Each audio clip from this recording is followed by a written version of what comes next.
Well, hello again, my friends, and welcome once more to the Invisible College. And have we got a good lecture for you today? I mean, this is going to be really quite an exciting one, I think. Gurdjieff and the structure of the universe. It's taken me a long time to put this one together, but I think you are going to enjoy it. But before I get into that, got a couple of messages I just want to give you. First of all, I want to thank all those people who've joined the Invisible College itself. It's not hard to do. All you have to do is go to patreon.com and you'll find my page there, Adrian G. Gilbert. And the instructions on how to join is very simple. Only costs you £5 a month. It's not a huge amount. Price for a pint of beer. But I really want to thank you, those of you who have subscribed and stuck with me for some months now, quite a few of you. And thank you again, and you're going to enjoy what's coming. I've got a lot more coming. This is really only just the beginning of this work, you know. I've got a lot more material I want to present to you as I try to put into this world. The research it's taken me 50 years to put all this together. And now we can see that we're living in very dangerous times. We got this sudden war that broke out in Ukraine for no real apparent reason. And it's really something Gurdjieff said, when we're talking about Gurdjieff in this lecture, is wars happen like weather happens. He said it wars like it rains. And that's a curious thing to say, but it is reflective of the fact that people who start wars are often very irrational. They're just driven by motives and feelings and, let's put it honestly, demonic forces that they have no control over. And they push them into these ridiculous situations that cause so much terrible suffering. And we look back and we say, well, why did that happen? Why does an earthquake happen? Why does it rain? It's in that level of kind of stupidity or irrationality that we have no control over. So part of what we're trying to do when we try to develop ourselves is to get more control and to bring about a better world in which to live.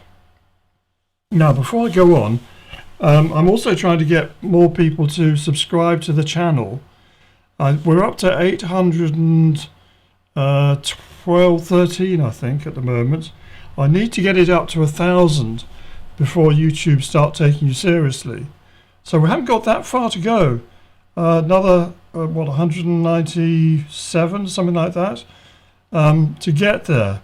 So we're 4/5 of the way. So if you could find it in your heart, if you're someone who doesn't normally subscribe to channels or you've only just come here, if you could find it in your heart to subscribe, it won't cost you anything at all to do this, then I'd be very, very grateful to you as well. And as I am to all the people who have already subscribed. So anyway, enough of that. I know you don't like long chats at the beginning of lectures. I don't either. So let's get on with things. And we're going to go into this lecture, which is called Gurdjieff and the Structure of the Universe. Now then, in the previous lecture in this series, we looked at the work of this remarkable man, George Ivanovich Gurdjieff. Mr. G, as he was commonly known, was a Greek Armenian from the border region of Russia and Turkey. In his youth, he was a seeker of ancient wisdom. To this end, he had travelled widely in the Middle East, Central Asia, East Africa, and even China. I should say before we go on that he went to all those stand places, you know. Spent a lot of time up there on the Silk Road, and also to Afghanistan. And as a part of Afghanistan, which at the time he was travelling in the 1880s, wasn't actually even part of Afghanistan. It was an independent area called Kafiristan. And he found ancient monasteries and peoples there that were not part of the Islamic or the Hindu world, because you've got India on one side and you obviously got Afghanistan, which is Muslim, on the other side. So he went up there and he found things there, and some of the teachings he brought back came from there. But of course that area was later conquered by Afghanistan. You can be sure that all those churches or monasteries, whatever it was that were there, if they weren't Islamic and monasteries, Islamic places, they would have been closed down. So they won't be there now. So we should be thankful that he found at least some of this material that we would not be able to get today, even if we were able to go there without being shot at by the Taliban or ISIS or whoever else might be hanging out in those areas.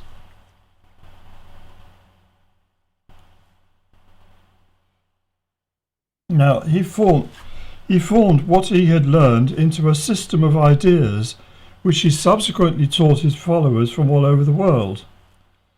However, he was not just another guru from the East. His work was rooted in Christianity and secret traditions preserved in the Middle East but forgotten in the West. And part of that was what he claimed to have found in Kafiristan was a monastery belonging to something called the Sarman Brotherhood.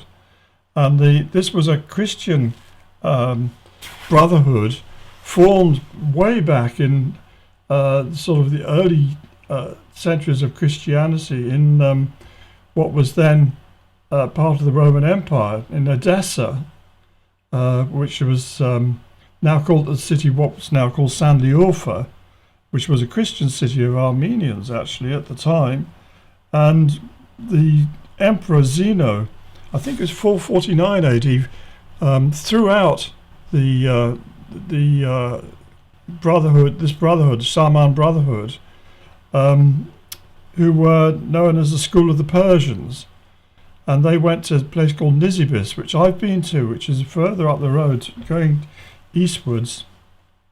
And there they had their brotherhood for quite a long time, and then they seem to have gone further east under various persecutions, and they kept themselves secret. And this is part of what he found, was their teachings, which are not known in the West. This is what I want to get at here. And he brought back material which we've not been able to hear about in the West, because basically our churches in the West come from Roman Catholic or Protestant traditions, which are not related to some of these other early churches, the teachings of people like St. Thomas, who was the great apostle going out to the East. So we're getting some of this material coming back now through this source. Now, in Christian art, God is sometimes portrayed as like a king, sitting on his throne and giving orders. This is because his words, logoi, are the law. Logoi comes from the plural of logos, and logos means both law and word in Greek. So God's orders, the primary logos, is carried by his breath. So if I give an order, go and build me a castle, if I'm a king, go and build me a castle, the words are carried by my breath to the ears of the people who, the ministers or whoever are going to transmit the law. They're not actually going to go out and build the castle themselves. They're going to take that ruling, and they're going to go to the people who do build castles, and the people who raise money to build castles, and the people who will defend those castles to carry out the king's orders. So this is kind of how things are arranged. We know it's how it's arranged in our world, and it's arranged this way in the metaphysical world as well. We could imagine. So in this painting, the primary logos is symbolized as a golden stream proceeding from God's mouth. It is carried by the pneuma hagion, which in Latin is called Spiritus Sanctus, and in English translates literally as holy breath or Holy Spirit. Spiritus is the Latin word for breath, as in inspire, breathe in, and expire, breathe out. Respiration is repeating breath. So this word breath and spiritus are closely linked. So there's this idea that God's breath carries his word, his logos. But what is his breath?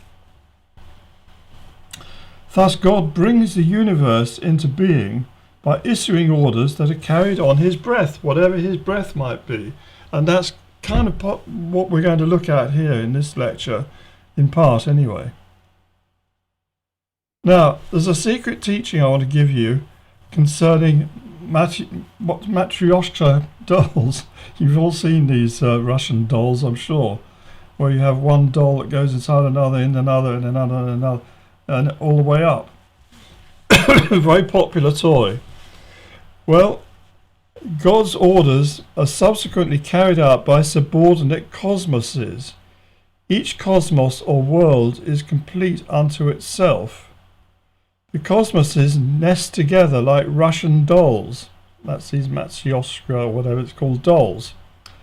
Each doll, cosmos, is a smaller image, a microcosmos, of the one that contains it, and a larger version, a macrocosmos, of the one below. So I want you to get this out. So I'll take one of these middle dolls here. It's got a smaller one, which is contained within it. So compare with, if you have the smaller doll, that bigger one is a macrocosmos. But it's also got a bigger one, it's also bigger to the smaller one. And it's smaller to the bigger one than it. It's a microcosmos of the bigger one and a macrocosmos of the smaller one. Have you got that? It's not that complicated. I made a hash of that, but it's quite simple really, and I think you understand that. So creation proceeds in this way. The largest doll represents the entire universe as a whole, with successive dolls symbolizing lesser but complete versions of itself being mirrored on smaller and smaller scales. You'll understand this as we go on further. Now, I want you to think also here in terms of fractals, and I'm sure you've come across fractals. They were very popular some years ago, where you had these repeating patterns at different scales. Anyway, so another way of looking at this is in terms of fractals. The universe as a whole is a giant fractal, but contained in it are subsets that contain the same patterns and relationships, like the Mandelbrot set I expect you've come across. There was even a crop circle that was shaped like that some years ago, but you could take parts of this Mandelbrot and it will give you pictures like this. And then you can take parts of this and you can try to focus in on them, and then they blow up to being the same thing again. So magnifying parts of these patterns reveals the same pattern but at a micro scale. Focus down on these, and so the pattern is repeated over and over again. Each fractal pattern is a microcosm of the larger one above it and a macrocosm of the smaller one below. So it's just like those Russian dolls. You just keep going down and you get smaller and smaller and smaller and smaller, but they're the same thing. You keep going on down, down, down, and it's repeating over and over again at different scales, and the same as you're going back up. Now I want to take you to another picture, which I'm sure you're familiar with. I've used this picture before. Is Leonardo's figure of Vitruvian Man. Vitruvius was an architect who wrote a book of architecture, and it was very popular at the time Leonardo was doing his work, and it's known as Vitruvian Man because it gives you proportions that are needed and are used in architecture, particularly the squaring of the circle.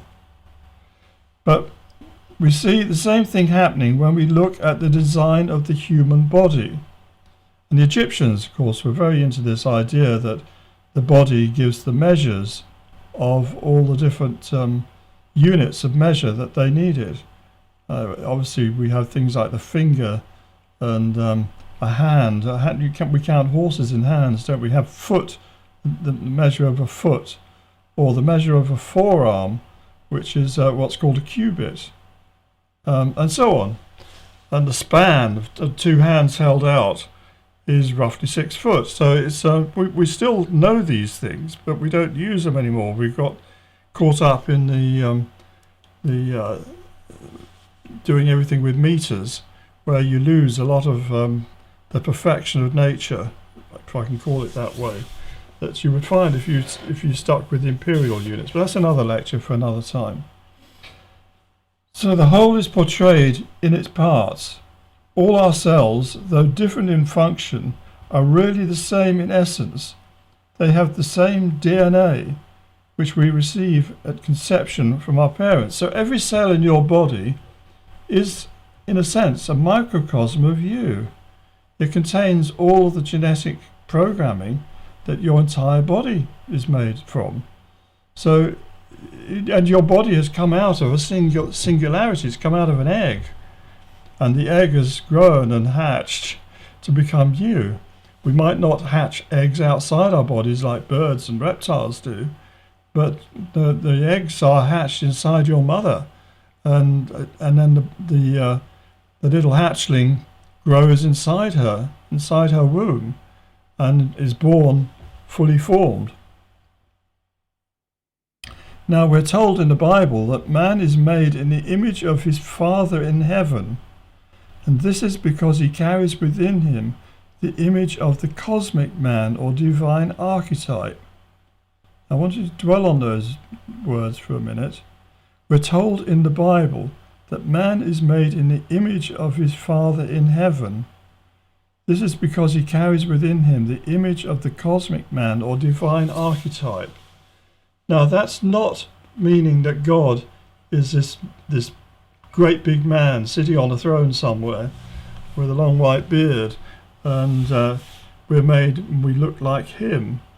No, it's more that we have within us a soul which is a fragment of God, of godness. I want you to hold that concept in your mind as we progress with this lecture a bit further. Another way of seeing this is that man is bound by the same laws as is the whole universe. Now that's an interesting concept.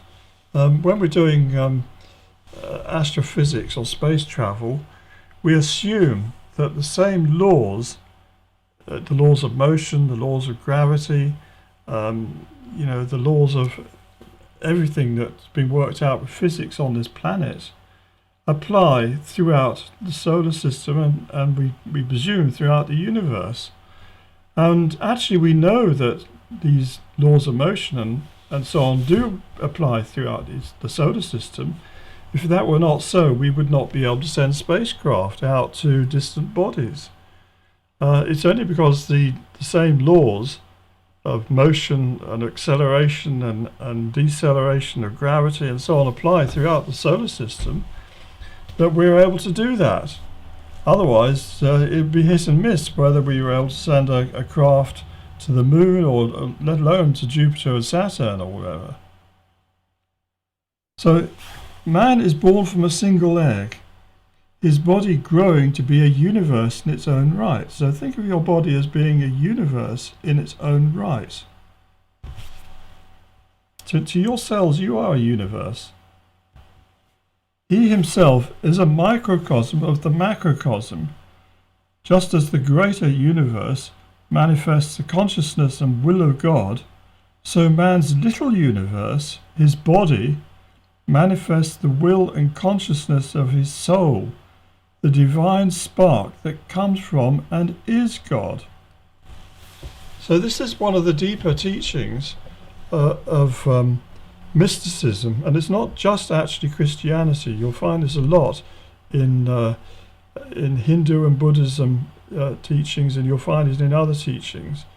This idea that the soul of man is a fragment or a spark of God himself, and that spark we carry is our most precious gift. That's why when people say they sell their soul to the devil, what they're doing is selling the God part of themselves. They maybe say, well, I don't believe in God, there's no such thing, therefore I don't have a soul. Well, if you think that, you're going to be very regretful after you die, because you're going to discover that you do have a soul and it matters what you've done with it. I shouldn't laugh, it's no joking matter, but the the idea of the Faustian Pact is an extremely dangerous thing, which more and more people seem to be engaging in as we come into the final days. They might not think they're engaging in that, but it is the reality. If you sell your soul to the devil and you sell yourself and you want nothing more than just riches and wealth and power and sex in this world, you don't give a damn about the next, you could get into very serious trouble. In fact, you will be in serious trouble. So anyway, man is a microcosm of the macrocosm. He carries the divine spark in himself, just as God, his consciousness, flows through his entire creation, entire universe. So your consciousness flows through your microcosm, your body, and your body is there to carry it. And so to your subtle bodies, which we'll talk about in other lectures, and I have mentioned these before. But they are other bodies that your consciousness can also function through, just as it does with your planetary body, which is the one we're all familiar with. Now, I'm going to go into this whole thing about the ray of creation and descending cosmoses, and how that works out in practice. And you can see here on the right-hand side, I've put a list of cosmoses going down the right-hand side. These are like the Russian dolls. So you've got God, the largest doll, if you like, that takes up the entire universe, everything we can imagine. And below that we have all the cosmos. We have galaxy, star system, planetary system, planet, moon, and then the void. We looked at this in the last lecture before. So the idea of descending cosmoses is a very ancient concept. It's based on the Hermetic doctrine of as above, so below. Lower levels are microcosms of the macrocosm, just like the dolls I was talking about earlier. So each one of these lower, so let's take planet. A single planet is a microcosm of the planetary system. A planetary system is a microcosm of a star system. A star system is a microcosm of a galaxy. And a galaxy is a microcosm of all the cosmos, which is a microcosm of God himself. So we can go up and down that ladder, just like we can with the Russian dolls that we were looking at earlier, or the Mandelbrot set, and the fractals that we were looking at as well. So I put in Gurdjieff's ray of creation diagram, which introduces us to the understanding that as we descend cosmoses, so there are greater constraints on freedom of action. He calls these laws. Gurdjieff refers to these constraints as laws, which is the English word from the Greek logoi, which literally means words. And yet logoi is the plural of logos. Logos literally means word, so logoi is words, i.e. the commandments. And as we progress down the scale of ladder of creation, so each level has double the number of laws or constraints. I think that's fairly clear. Compared with a higher cosmos, a lower one is like a prison. So as we go down the list, see, absolute is only one law, God. Yeah, he's a law unto himself. All worlds, there's three laws then. We've got the law of three acting. And so that's Father, Son and Holy Ghost in Christian terms. Below that, all suns, the galaxy, we've got 6 laws. Below that, we come down to the star system, the sun, the solar system, we've got 12 laws. And below that, we've got the planetary system, there's 24, and get to Earth, there's 48. Now you can think of, one way to think of this is like a federation, like the United States, say, where you've got federal law, which covers all of the different states. They all have to obey the federal laws. But then each state has laws of its own. Yeah? They're local laws, which belong to that state. So that increases the number of laws that you're living in that state. You might be living in a federal state of America, but you've also got your local laws, and then there might be county laws as well. Jurisdictions about where you can park cars and local taxes and local constraints like that. So you're living under those laws too, not just the state laws, but you've probably got county laws, and there might be local town laws, little bylaws about what you can do at the opening times of parks or this kind of thing, or when the libraries are going to open. So you've got local, even more local laws there. And then you go into your library and there might be laws governing that particular building. You're not allowed to bring drinks into the reading room. You mustn't talk. You must put the books back on the shelf. There might be things like this. So the further, more detailed level you go to, the more laws there are. I think you can understand that. So in a higher level of cosmos, you've got fewer laws than you have lower down. And we'll come to that as we go on. So Gurdjieff's ray of creation, God's commands, proceed down the ray of creation like orders from a king. Well, we said that. As God's logos, or word, descends the octave of creation, so its energy becomes slower, denser, and subject to more and more laws. So I want you to understand this. There's this other conception that we have with this idea of the descent of the ladder of the ray of creation, is as you go down the ladder, so there's less energy at each step. It's more vibrant, more energetic the higher you go up the ladder. We'll explore that in more detail shortly. So the greater the number of laws, logo in Greek, the less the freedom of action of those living under them. So if you're let's put it, here's another consideration. If you were, let's say you're coming to Great Britain where I live, and you're not a British subject, not a British citizen, you're actually subject to certain constraints that I wouldn't be. There are things which British subjects can do in Britain which non-subjects can't do. You can't vote, for example.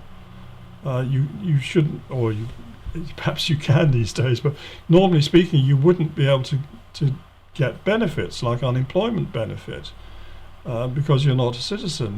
You're not someone who's part of this cosmos. And it would be the same for me going to another country.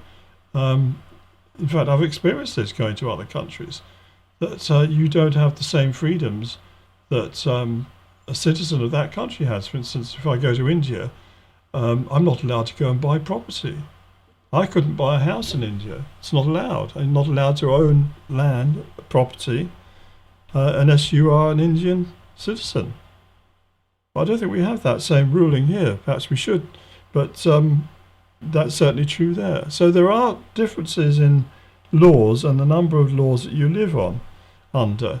But more particularly, and I talked about this in an earlier lecture, if you fall out, you break the law here, and you can be sent to jail. And in jail, you're subject to far more restrictions than you are outside of jail. You've got to stay in your cell most of the day. You're only allowed out for 1 hour. You have your meal times at set periods. You're only allowed to do certain things. You have to wear certain clothing, that you can't make a choice about what clothing you wear. You're not allowed to have certain, possessions beyond a certain number. These kind of things. You can't even go out to the bathroom when you want to. You maybe have to do it in your own cell, maybe even with somebody else in the cell sharing it with you. Embarrassing. But this is the kind of situation that you come under when you come under more laws, more restrictions, constraints on your freedom, because you've gone lower down the level than someone who had more freedom. So under G's system, the Earth is subject to 48 laws, while the Moon was even less free with 96 laws. Yeah, if you're on the moon, you've got to bring your own food, your own drink, your own air. You've got to protect yourself. None of that. That's all comes with it when you're living on Earth. You can grow stuff in the garden and you can eat it. You can get water from a spring. You can breathe the air. You haven't got to wear a spacesuit. There's all these freedoms that we take for granted. But you go on the moon and you haven't got those freedoms. You've got to bring it all with you. And you're constrained. You can't just go outside and breathe the air and enjoy the sunshine. It would kill you. So these are situations that are different laws in different places.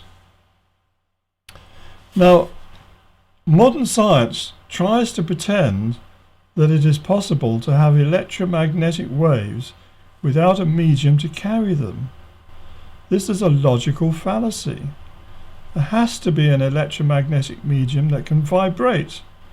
This medium is not matter, but something finer, and the ancients called it ether. Now, I'm probably going to get into trouble for saying this, because the Michelson-Morley experiment was supposedly proved that there was no ether. I don't think it did any such thing. We have this illogical, how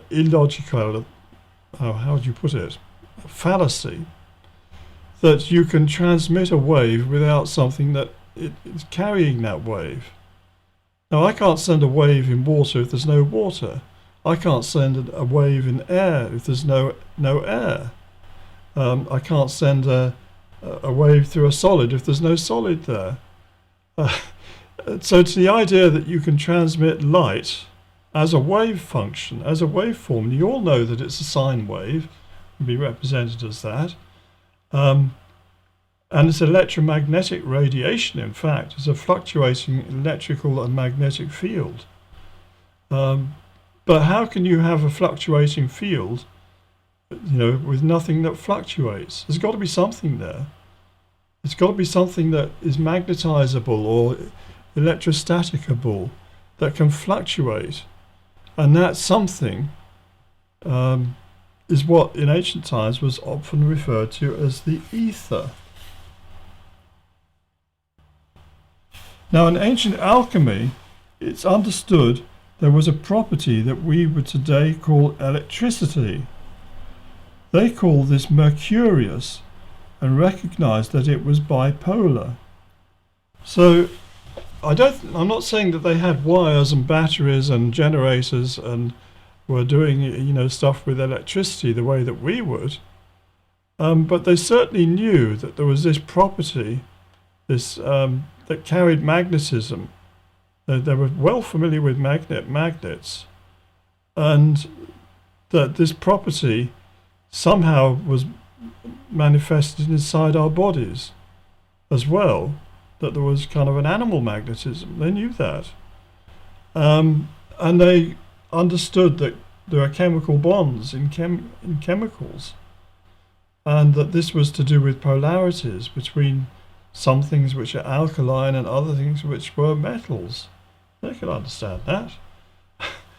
So the alchemists were aware of this property, and they called it mercurius because Mercury is bisexual for a start. It can be positive or negative. And it seems to be able to be manipulated and used and transformed in all sorts of ways. And this is actually the connection with energy, the concept of energy, which can be transformed. And they sometimes refer to this as the unum res, the one thing, which can be transformed. And yet, I've done lectures on this before, and I'll probably do some more in due course. But this idea that there was this mercurius that was bipolar was something that was recognized by the alchemists. And you can see how he holds the caduceus. Caduceus, in fact, he's got two here. Caduceus of Mercury, which represents the energy moving up the spine. But that, again, is another lecture.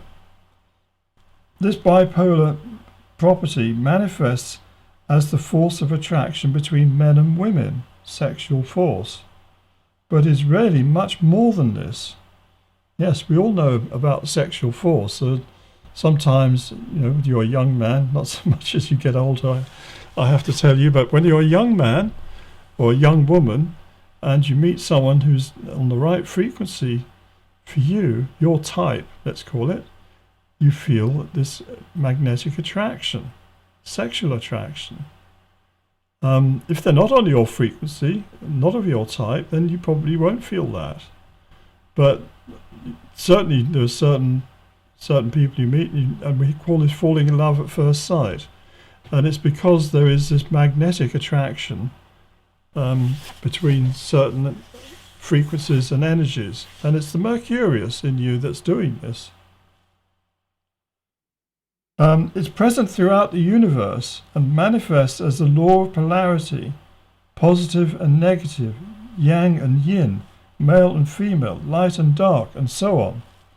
The dynamism of the universe is ultimately driven by the breath of God, or bipolar Holy Ghost, the Christian term for Mercurius. So now we're getting nearer to the nub of this. What we call the Holy Ghost, the Holy Breath, is what the alchemists would have referred to as Mercurius. And it is it's a something that you can't put your fingers on exactly, but it is something that can cause things to happen. So if the Holy Ghost is present, it can cause transformations to happen that will not happen if it's not present. And that's why in church they carry out sacraments which are intended to attract more of this sacred something, the Holy Ghost, that can make things happen, for example, healing. So we're going to go into this subject later in other lectures when we'll get more into alchemy, but I want you to understand that there is this connection between what is taught us mystically in more mystic forms of Christianity about the Holy Trinity and the Holy Ghost, and certain other teachings within things like alchemy. Now we should maybe understand God's breath as electrical vibrations of the ether, and we experience this as light, at least in part, and this explains the start of St. John's Gospel. So this is how the Gospel begins. In the beginning was the Word, I've told you, it's Logos, and the Word was with God, and the Word was God. In him was life, and the Greek word for that is Zoe. And the life was the light of men. That light is phos. The light shines in the darkness, and the darkness has not overcome it. I've left out a little bit here, but I wanted you to see that. The idea of this light shining in the darkness, and the darkness has not overcome it. So this light that's shining in the darkness has come from God. It is God. It's also life. So the life force is carried in the light, and it's from God. It is God. That's what St. John's Gospel is telling us. And it's the Word of God, the Logos, issued out as light. And that's what gives life to things. It's the light of men. Now, given these words, it behoves us to examine what light really is. So we're all familiar with the spectrum of light. And the law of seven, which we looked in the last lecture, we were looking at it in terms of piano notes and sound. And the law of seven applies equally to light as it does to sound. So we have here an octave, do, re, mi, fa, sol, la, si, do. We're going from one do to the next do. Yeah, so from red to ultraviolet is one octave. The actual octave itself only goes as far as T, and when you get to the second do, that's marked here ultraviolet, you're starting the next octave. You understand that? So 7 notes, and the 8th is the repetition of the first. And below the first do, you got T, which is infrared, but that belongs to the previous octave. As above, so below. It's applying again here to light, just as it did to other things. So the visible spectrum spans 7 colours from red to violet. If red is the first dose, then the second dose will be ultraviolet, so that's just beyond the violet. Ultraviolet lies beyond the range of our eyes, and so does infrared, which lies below red and belongs to the previous octave. So we can't see infrared. We can feel it, we can measure it, but we can't see it. Our eyes are not sensitive to it. Our eyes are geared up for just this octave of visible light, what we call light. So the place of light in the greater spectrum of electromagnetism. Now I'm sure if you've been to school you probably know all about this, but all light is a fluctuation of the electromagnetic medium. It is analogous to waves on water. So all light is vibrational waves, and vibrational waves are the electromagnetic medium, which the ancients used to call ether, and I think that's as good a name as anything. The higher the frequency, the more energy is contained in the wave. Well, we'll come to that shortly. In reality, the electromagnetic spectrum spans many octaves, from ultra-low frequency radio waves, that's right down below, so slow that, the wavelength can be miles long, hundreds of miles long, very, very slow radio waves. Well, not so much slow, but long wavelength radio waves. And it can go up to really intense vibrations, which we would call cosmic rays.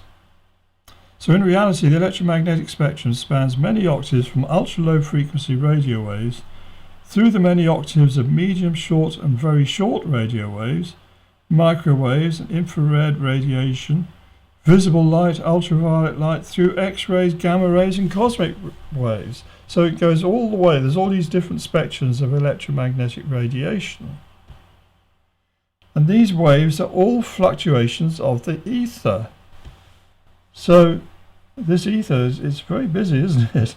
It's carrying all these different vibrations and waves and frequencies.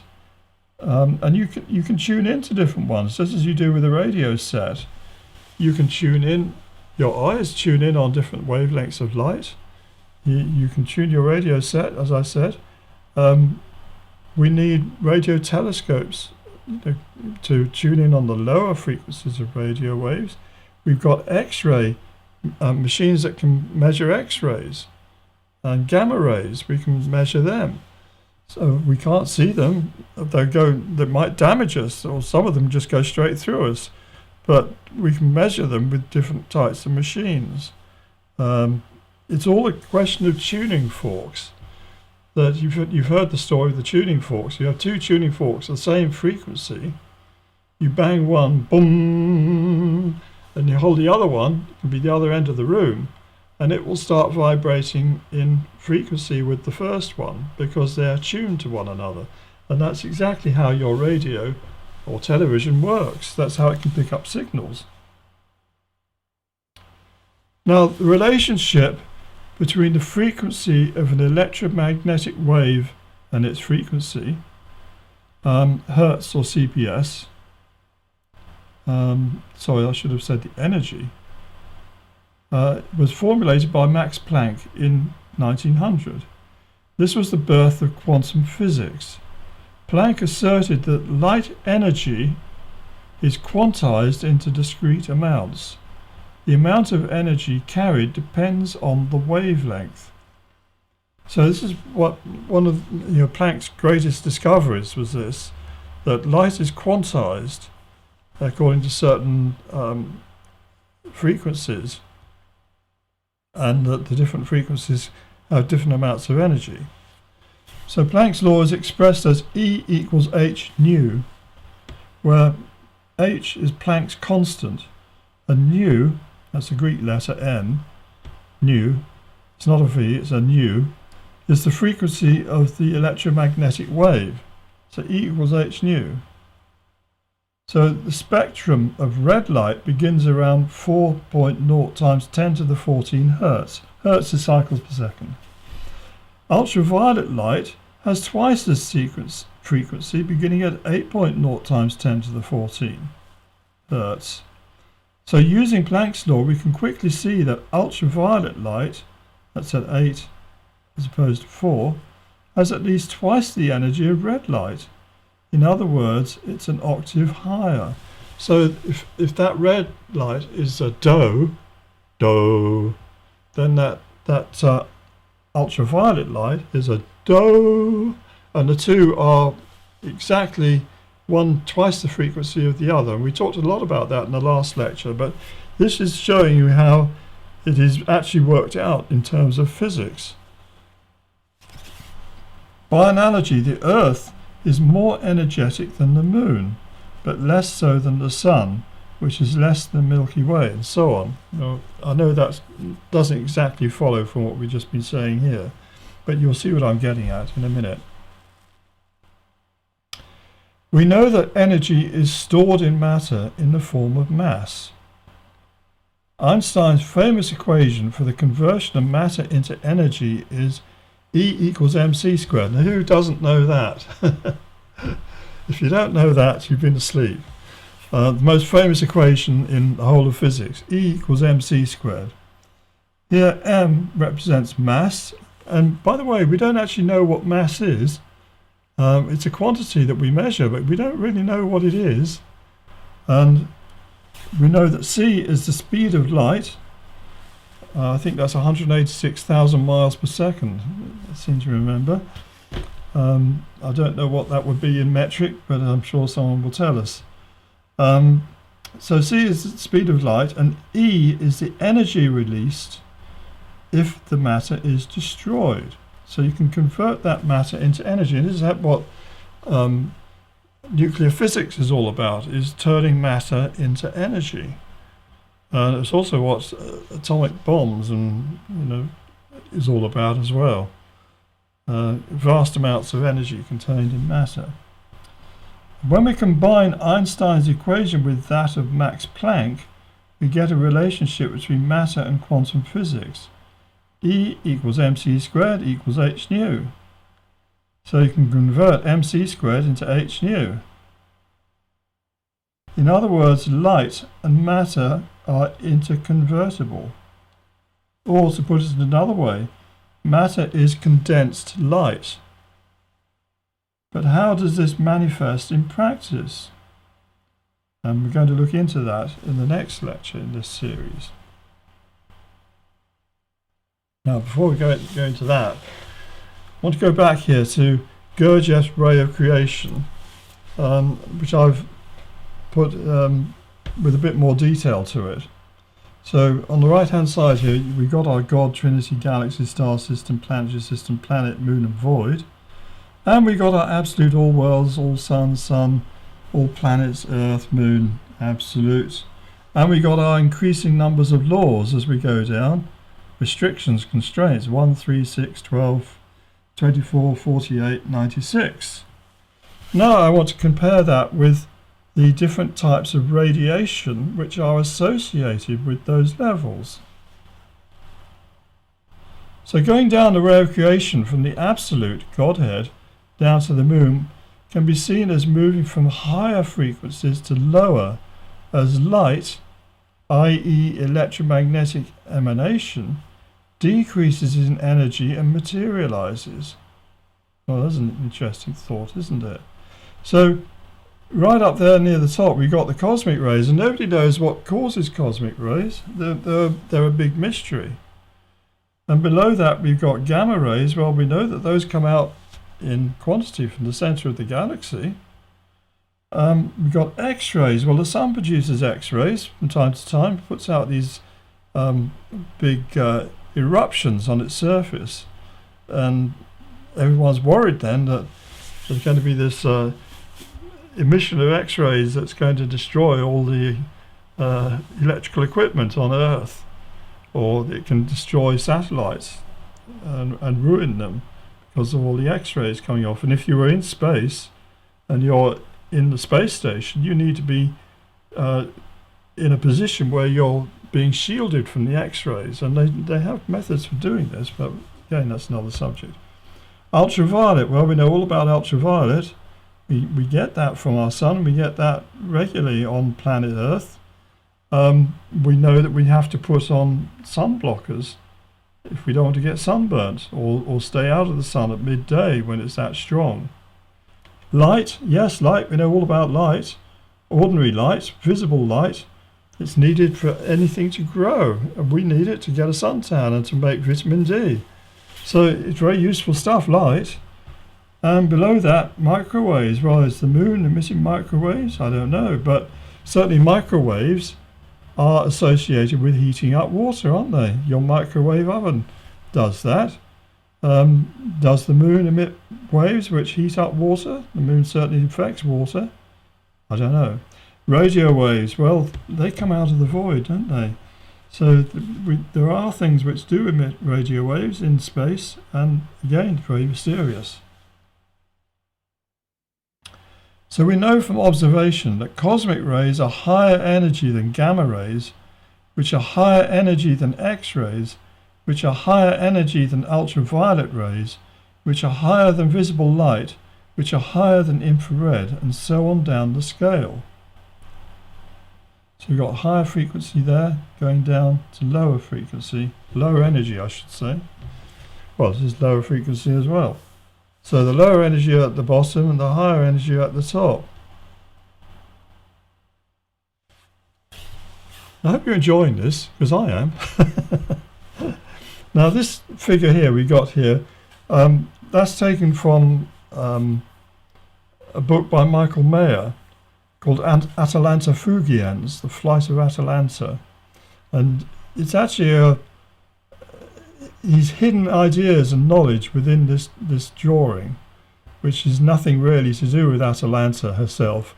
Now, the story of Atalanta is that she was this mythological girl who could run really, really fast, but she wanted to get married, but it was a condition from her father that the husband who married her would have to be able to run faster than her and catch her up.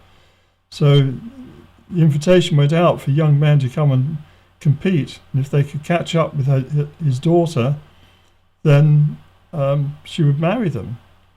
But of course none of them could. The other side of the condition was that if they failed, they would be put to death. So anyway, she wanted to get married, but nobody could run fast enough. But then eventually there was some guy who was able to run. He was pretty fast, but he had a cunning trick that they let him start out in front of her, and he dropped apples in the way, golden apples, and she stopped to pick them up, which gave him the chance. And he managed to, she had probably let him win anyway. She wanted to marry him, and afterwards he did beat her, and they couldn't wait to get married, and they went and made love in a temple of Diana. And Diana was so annoyed by this that she turned them both into lions to pull her chariot. Well, Michael Mayer, who was a Rosicrucian and an alchemist, pretty wise man in his day, 17th century, had this painting, this drawing made, and it shows Diana, many-breasted Diana, who actually was an Anatolian god to begin with, and she's actually representing Mother Nature. And Mother Nature is our planet Earth. It's capable of processing a wide variety of vibrational energies in the range from ultraviolet down to radio waves. And I think this is probably what this race is all about.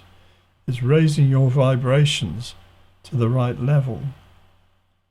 So the different kingdoms of nature, mineral, vegetable and animal, each process different types of energy.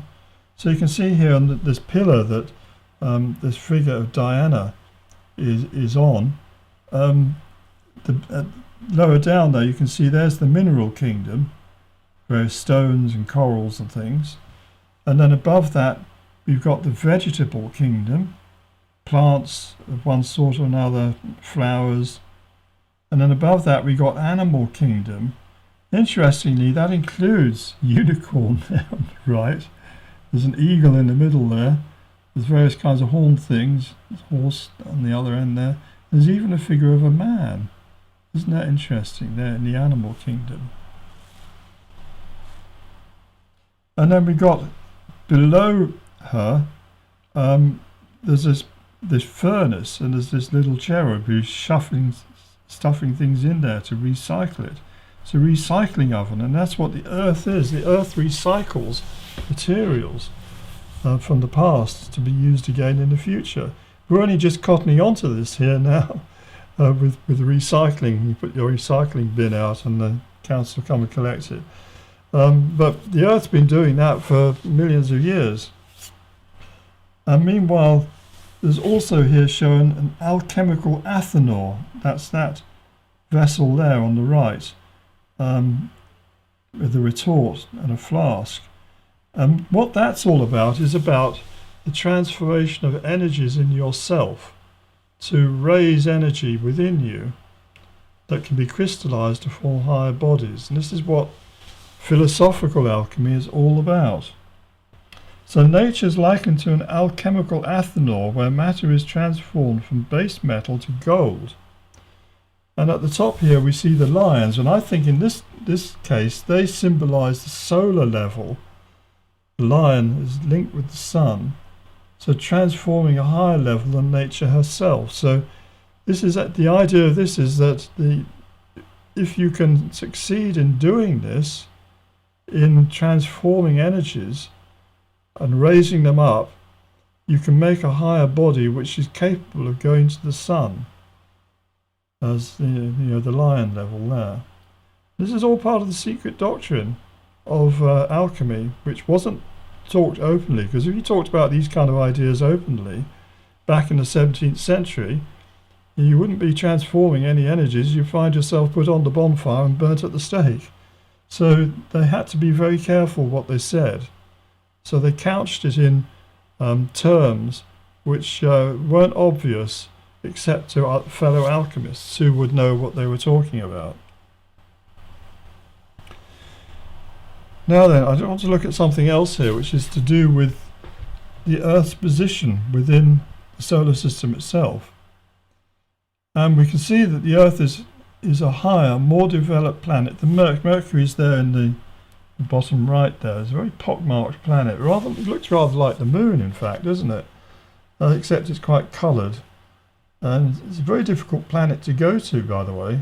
There's a spaceship going there at the moment, so it's actually in orbit around the Sun and closing in on Mercury. The first time this has been done for decades. So that's very interesting.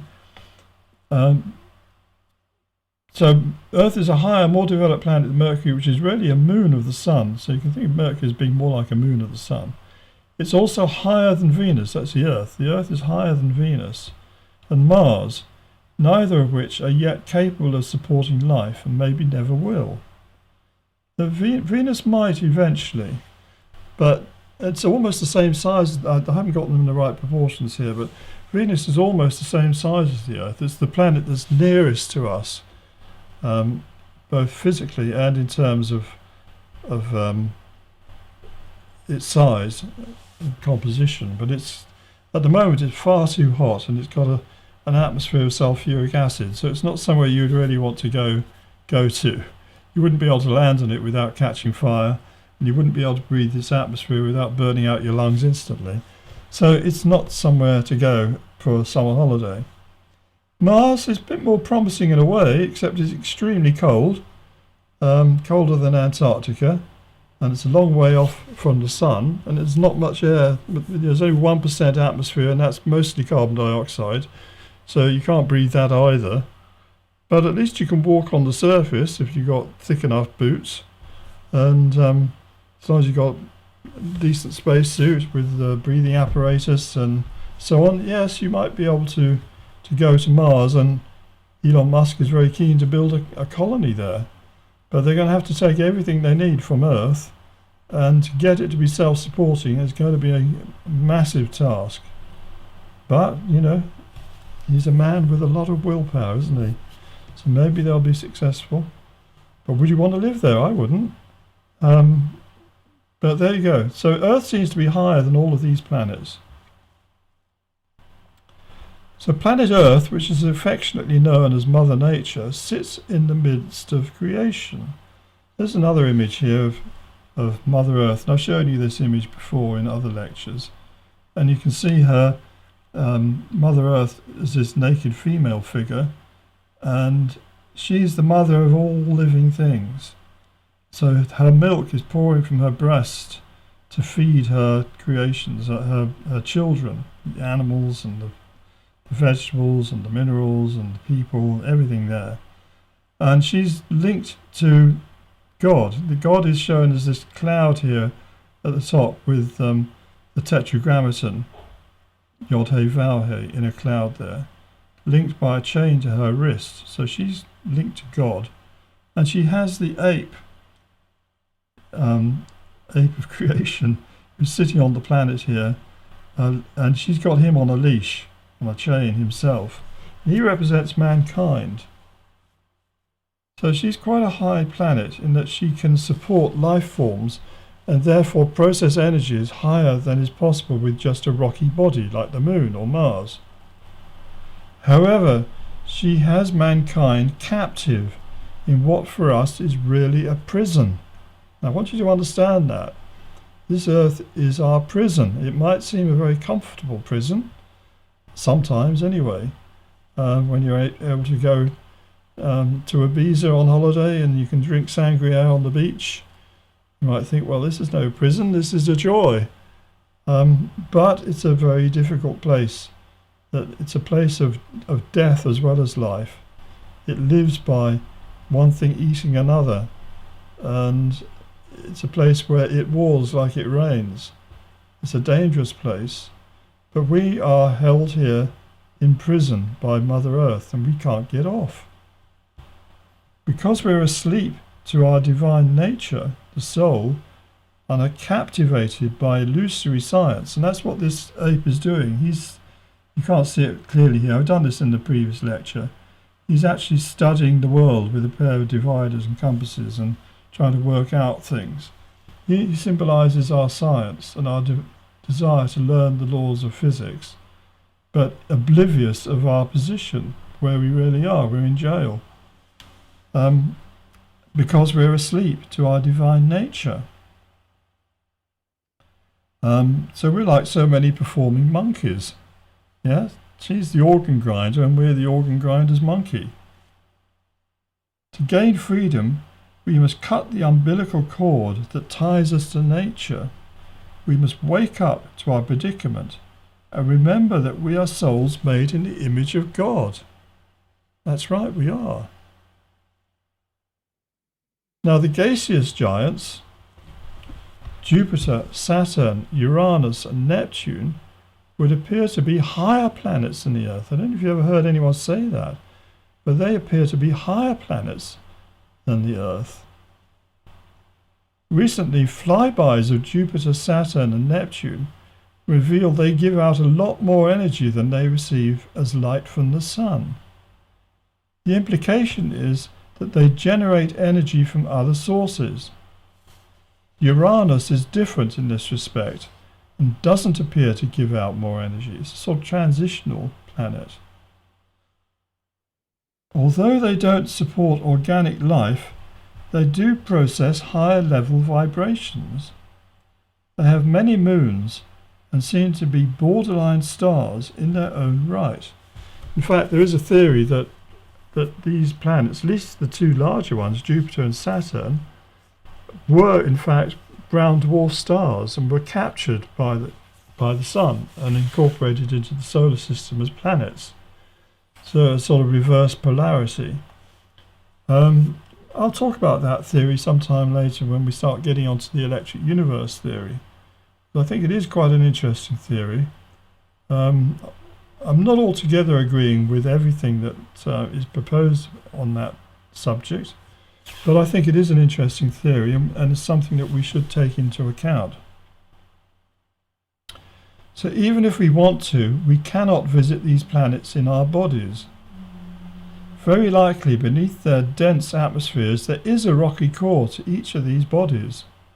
Now, I would be, I would think that there probably is a rocky centre in the middle, or it might not be rocky, it might be molten, but there is a solidish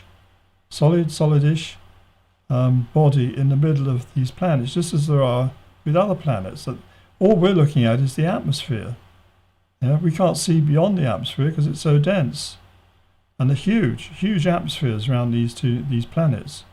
But maybe inside them, they're not so big. They might be no bigger than the Earth is inside, just have very, very large atmospheres. However, even wearing spacesuits or with metallic ships, we would die. If we went there, that is.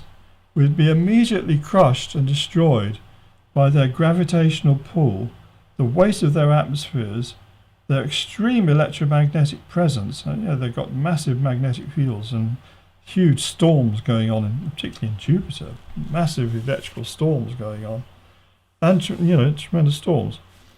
Nevertheless, we can imagine that angels would have no problems with any of this, manifesting in a body of light, and literally that's an astral body. Astra is star, but the word astra actually means light. So they're bodies of light. Rather than one of matter, they could come and go at will to any of the planets. So there's a thought for you. I'll just throw that in as a concept. As said, planet Earth is quite high in the order of things, but uniquely for our solar system, she can support life forms. She is able to process energies higher than is possible with just a rocky body. Unfortunately, she has us, mankind, symbolized as an ape, on a chain. Mankind, of course, includes women as well as men. Yeah, when I say mankind, I'm not being masculinist. Mankind is human race, anthropos. Includes women as well as men. However, it is possible to break this chain and escape from the Earth. In order to do so, we have to first come into contact with higher energies, i.e. vibrations. And we're going to discuss this in future lectures. And this is really, we're getting to the nitty-gritty here, this is what religion is really all about, is how do you come into contact with higher energy vibrations. And that's really why Jesus Christ had to come here to this earth, to bring those higher vibrations here and anchor them. But we're going to talk about that in later lectures. So I hope you've enjoyed this. I know it's been quite a big lecture and quite a lot of detail there, but please watch it several times if you can, and you will gradually assimilate these ideas. I mean, I've been working on this for 50 years, so don't expect that you're going to get it all in 5 minutes. But this is what it's really all about, is how do we escape from here? We've got to get out of here. And to get out of here, we've got to raise our vibrations and crystallize our light bodies so that we can move up higher up the ladder. Next step up is the sun, of course, and then beyond that to the stars and to the higher heavens. And we don't want to just tarry in the solar system. We want to get right back up to find our God nature and to get back up as high as we can, to get back where we came from. So I'm going to leave that with you. And once more, I'll just repeat, please do subscribe to this channel. You'll really be helping me a lot if you do that. And even better, think about becoming a patron of the channel, which you can do through patreon.com, and you'll find me on Adrian G. Gilbert. So thank you very much, and we'll meet again. Maybe next time I'll show my face. Thank you very much. Bye-bye.